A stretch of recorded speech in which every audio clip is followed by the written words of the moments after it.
The best of money matters. The Big Story.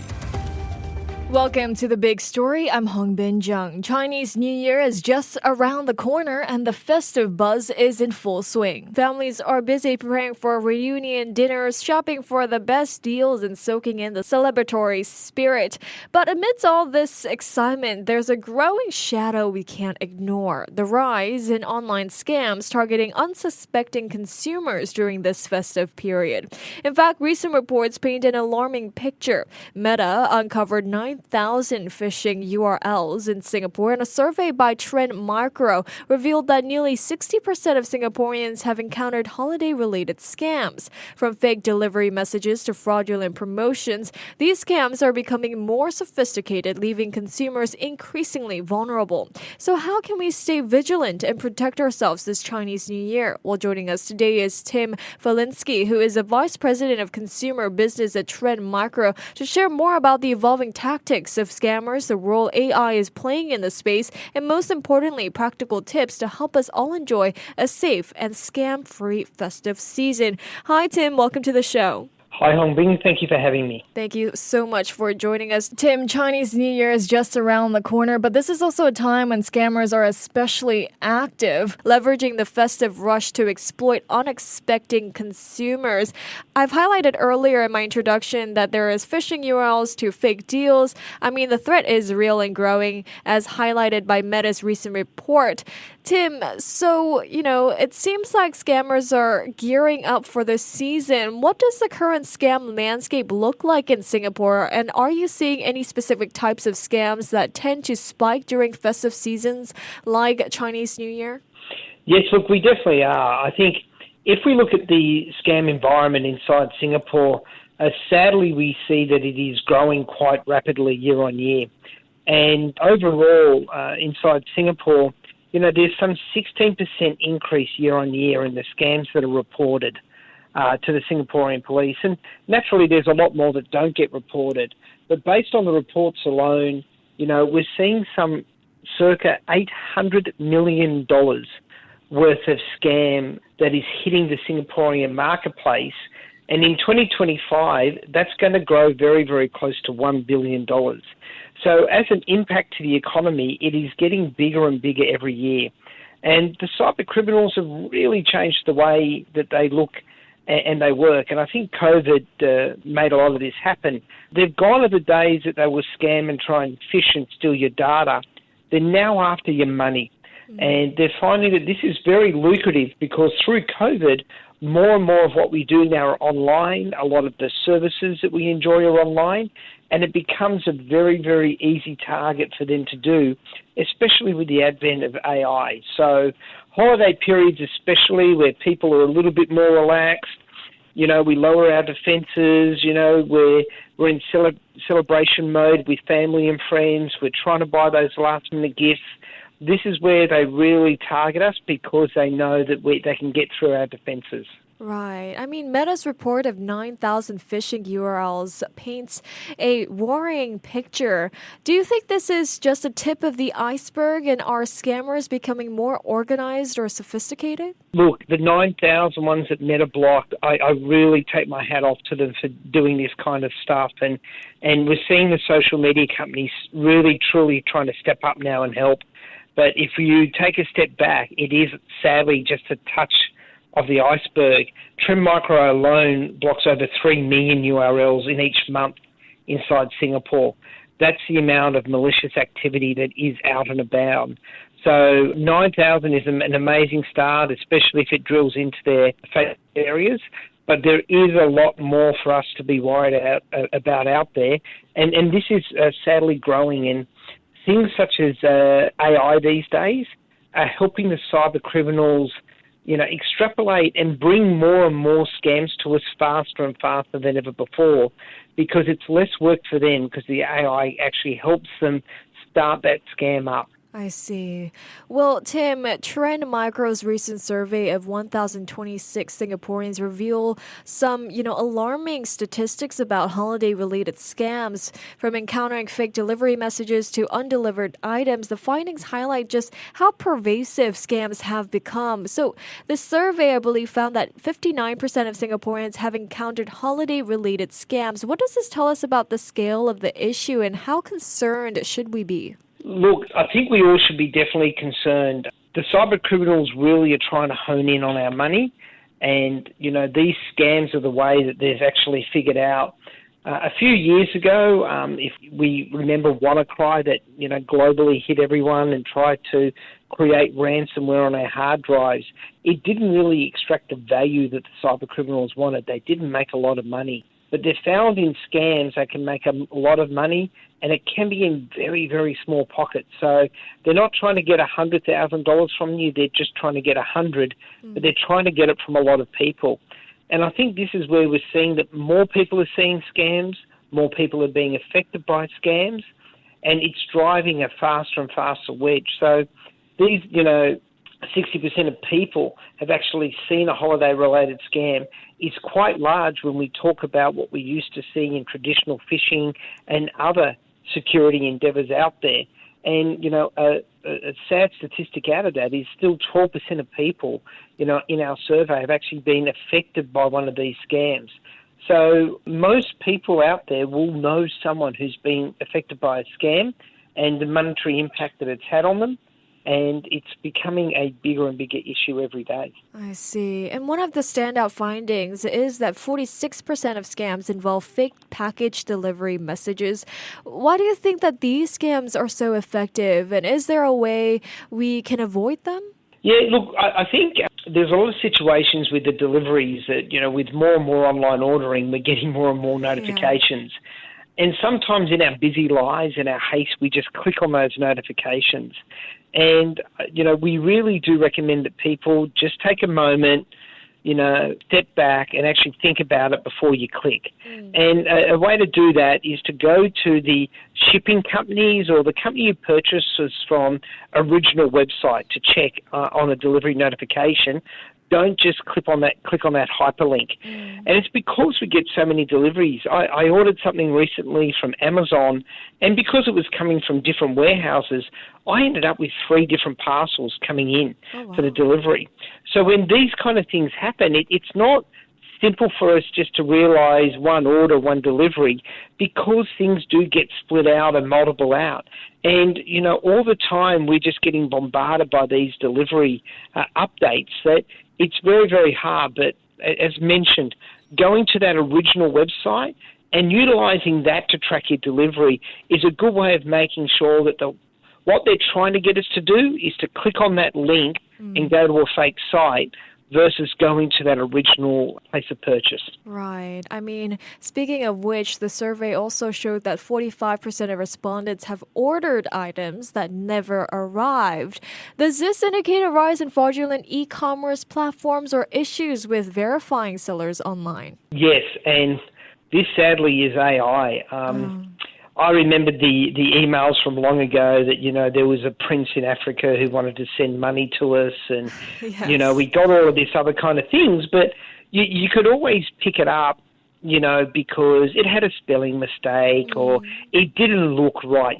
Something would always trigger in our eyes and it would look, it wouldn't look good. Right. And now what happens is with AI, they can create an almost perfect replica of the website that they're trying to imitate.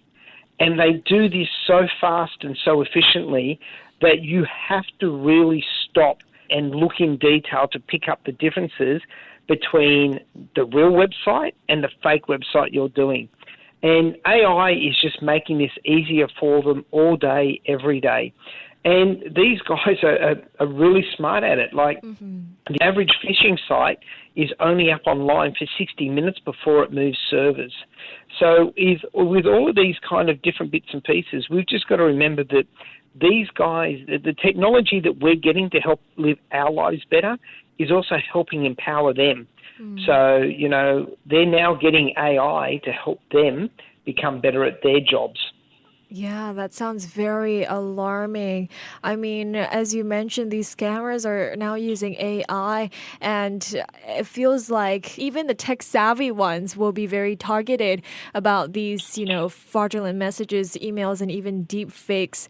I mean, we know AI is revolutionizing many industries, but it seems like it's also giving scammers powerful tools. How big of a threat then are AI scams here in Singapore, and which form of scam has been the one people usually fall for? We usually find with scams, so, to answer the question, AI is definitely enabling them, and sadly, it's at a rate that we haven't seen as other things have been developed. And, what AI allows them to do is just mimic that site so fast and in so much detail that it's hard to tell the difference. And then, as mentioned, when them opening and closing these websites within 60 minutes, what they try and do is really hone in and target on those special events that happen. So as a person, we're very used to going to our banking website or perhaps to the Amazon website or something like that we visit all the time. But around the holiday times, there's new websites that we will go to. And therefore, that's why they drill in on these special events, like some newsworthy happening, like recently the LA fires, and people may have been Googling to see what's going on about that. Around holiday periods, we want to see what the latest specials are, the latest toys to buy kids. And we go to places that are not normal for us. And then when they use that AI tool that makes it really hard to pick up the fact that where we've ended up is not a legitimate place, it becomes quite hard. But this is where we need to just step back and take that moment to, make sure we see that HTTPS sign and that security lock on there, to actually double check the copyright features behind the website, and actually do a good Google search for the name of the company we're trying to go to, not just click on those links. Well, is AI also making it easier for scammers to target a larger number of victims? Well, yes, it is, in the way that they're able to actually create individualized scams to actually target each person. So, previously we used to get very, very bulk emails out and all the rest of it, and now utilizing AI and the information that's sadly available for most people on the dark web, they're able to personalize the attack down to the person. So they can actually build a profile of you, see what kind of age group you're in, what kind of things you like, maybe have a look at what you're clicking and looking at on your web browser, and therefore target that attack to you to become a little bit more feasible for you to actually click on that link. So when we actually look and see what we do, it's very, very important that, to fight and combat this, it's not just about us being vigilant when we're actually on the web, but it's across everything we do to try and make sure that our information isn't spreading out there, because it's that background information that's helping the scammers actually really power up their scams against us. I see. Well, while the risks are rising, there are practical steps consumers can take to protect themselves, from being aware of red flags to leveraging tools like Scam Check. Staying vigilant is key. So, Tim, Trend Micro introduced the Scam Check app to help consumers identify potential scams. Help us walk through how it works. Yeah, so we've recently released an app over the last 12 months. And, a lot of the things we do are looking at places like the dark web, VPN connections, and traditional AV. But the reason that this app is a little bit different is it's really honing in on scams and helping customers understand where the scams may be getting them. And a thing I like to say is that what we're doing is employing AI to fight these AI scams. So what a customer does is they take a screenshot or a copy of either the website they're looking at, the message that they've just received, the Facebook marketplace, right? Then an ad is someone running it. And they submit it to our app. And what we'll do is, utilizing AI, we will actually dissect the image for you and the writing that's on there. And we will tell you everything about where to be careful, what to look out, where potential scams are on this page, including actually looking at the price of the item that they're trying to sell to you and tell you whether it's around market price, higher or lower. So therefore you actually understand whether or not, because they will traditionally, scammers try and offer you a low price to suck you in, to give you an idea. The main part about that is that then you've got the information at hand to ask the right questions to make sure you're not getting scammed. And therefore, it's trying to put the power back into the consumer's hand of actually knowing where they might be scammed in this particular case, so therefore they can ask the right questions and protect themselves. I see. So what are some simple, actionable tips that people can use to protect themselves from scams during Chinese New Year, as well as some tips that we can share to our loved ones, especially the elderly or less tech-savvy individuals who are frequently targets of these scams? Yeah, so look, some of the things we recommend people do is, when you're making a purchase online, first of all, beware of big discounts. That's usually a trigger for someone trying to, attract you into their site and have a look at it. Make sure that the URL that you're going to is the right company and the legitimate one. You just don't click on those shortened URLs that may or may not just take you to a site that looks similar but is not quite the way. And also, just watch away for any giveaways or shopping campaigns. And then when you're purchasing, just double check that it is a secure facility. It has got the HTTPS sign up there, which is the SSL security bracket in there. Use a good credit card option. A lot of credit cards nowadays require two-factor authentication, which generally, if that's going through, will mean that the website is secure behind there. In regards to older people, to family, to friends, to parents and all the rest of it, just sort of tell them to be careful and maybe actually use something such as Scam Check, and don't be afraid of asking the questions that's needed behind that. We find with a lot of elderly people, there's a lot of trust in written communication that's sent through, whether it be an email or a website, but they should be inquisitive and ask questions to the website and make sure that it looks like it's the right deal, that they've gone to the real website, or reach out to their loved ones and double check what it is that they're doing. There are deals out there that are definitely good, but I think the most important part is that before they click and rush to make the purchase, they just pause and reflect to make sure that all those things that are really, really correct and should be there are there before they go ahead. I see. Well, thank you so much, Tim, for your time and your insights today. No problem. Thank you very much for having me, Hongbin. Thank you. That was Tim Falinski, who is the Vice President of Consumer Business at Trend Micro. This has been The Big Story with me, Hongbin Jeong. To listen to more great interviews, download our podcasts at audio.sg or download the audio app. That's AWEDIO, audio at the App Store and Google Play.